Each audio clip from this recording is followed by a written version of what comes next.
महाशिवरात्रि व्रत कथा। शिव पुराण के अनुसार एक समय में तीरभानु नामक शिकारी शिकार करके अपने परिवार का पालन पोषण करता था।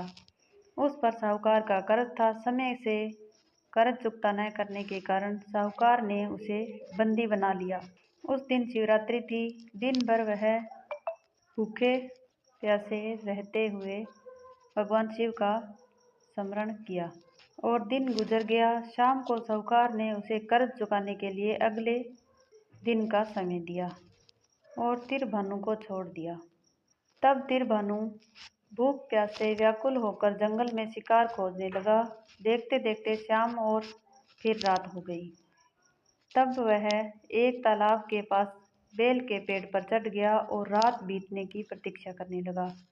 उस बेल के पेड़ के नीचे शिवलिंग था। तीरभानु अनजाने में बेलपत्र तोड़कर नीचे गिरा रहा था, जो शिवलिंग पर गिर रहे थे।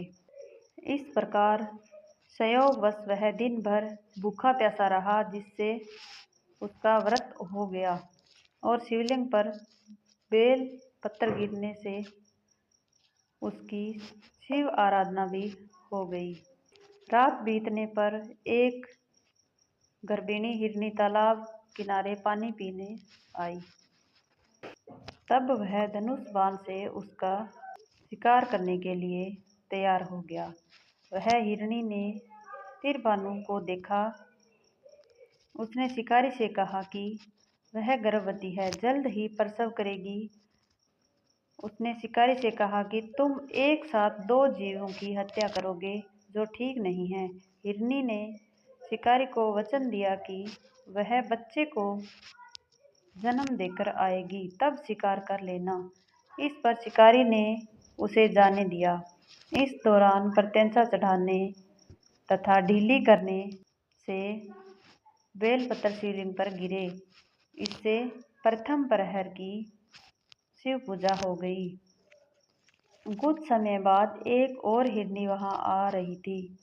तब शिकारी खुश होकर उसके शिकार के लिए तैयार हो गया।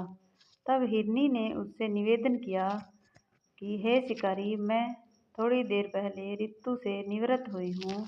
कामातुर विरहिणी अपने प्रिय की खोज में भटक रही हूँ। मैं अपने पति से मिलकर शीघ्र ही तुम्हारे पास आ जाऊंगी। तब शिकारी ने उसे जाने दिया। तीरभानु शिकार न कर पाने से चिंतित था। रात्रि का आखिरी पहर बीत रहा था।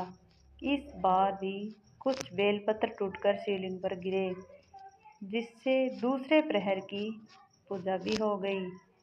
तभी एक दूसरी हिरनी बच्चों के साथ वहां से जा रही थी। तब तीरभानु ने उसका शिकार करने का निर्णय कर लिया। तब हिरनी ने उससे कहा, हे शिकारी, मैं इन बच्चों को इनके पिता के हवाले करके लौट आऊंगी।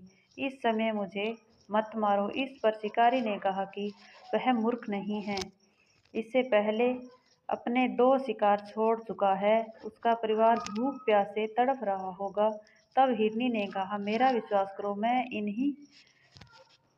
इन्हें इनके पिता के पास छोड़कर तुरंत लौटने की प्रतिज्ञा लेती हूँ। ऐसे करते हुए सुबह हो गई और अनजाने में ही शिकारी की शिवरात्रि की पूजा हो गई।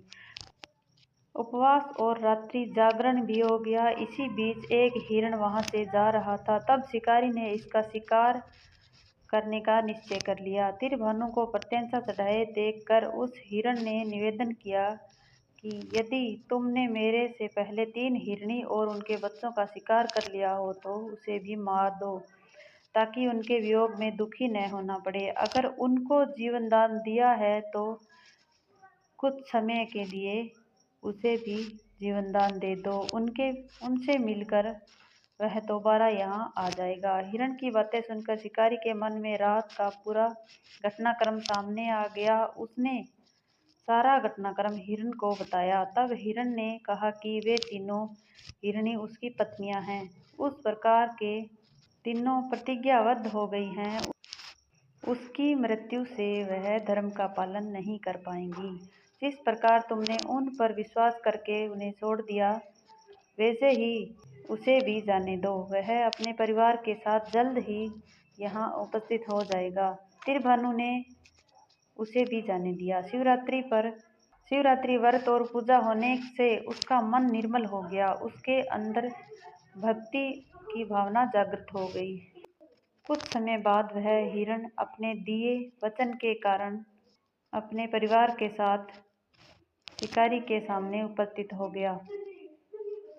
उन जीवों की सत्यता, सात्विकता एवं प्रेम भावना को देखकर तीरभानु को आत्मग्लानि हुई। उसने हिरण परिवार को जीवन दान दे दिया। अनजाने में ही सही, शिवरात्रि का व्रत करने से तीरभानु को मोक्ष मिला। मृत्यु के बाद शिवगण उस शिकारी को शिवलोक ले गए।